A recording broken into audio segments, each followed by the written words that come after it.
মঞ্চে যারা আছে যদি মুনাফিকি না করি, মুখের এবং কাজের কথা যদি একসাথে থাকেন, মুখের সাথে কাজের যদি মিল থাকে, আমি এই লক্ষ জনতার সামনে কসম করে বলতে পারি আগামীতে ক্ষমতায় যাবে ইসলাম। আসন সমঝোতা ঝুলে থাকা অবস্থায় সৌদি গেলেন জামাত আমির।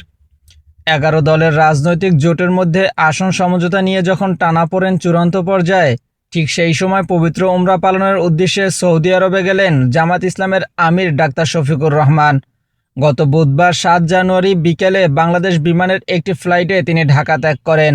বিষয়টি নিশ্চিত করেছেন জামাত আমিরের ব্যক্তিগত সহকারী PS নজরুল ইসলাম। তিনি জানান, এর আগে লন্ডন সফরের সময় জামাত আমিরের উমরা পালনের পরিকল্পনা থাকলেও বিশিষ্ট ইসলামী ব্যক্তিত্ব শহীদ ওসমান হাদির মৃত্যুর কারণে তার জানাজায় অংশ নিতে সফর সংক্ষিপ্ত করে দেশে ফিরে আসেন তিনি।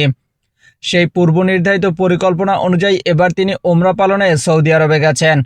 PS নজরুল ইসলাম আরও জানান, ঢাকা থেকে সরাসরি মদিনাগামী ফ্লাইটে বুধবার রাতে তিনি সেখানে পৌঁছান।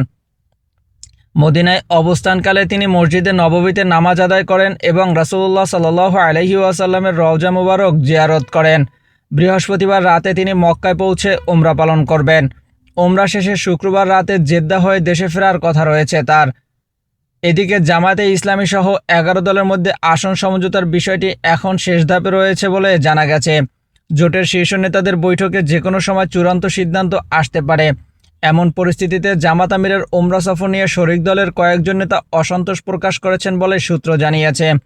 সামাজিক যোগাযোগ মাধ্যমেও বিষয়টি নিয়ে আলোচনা ও সমালোচনা চলছে। মাহাদি হাসান, আজিমা টিভি।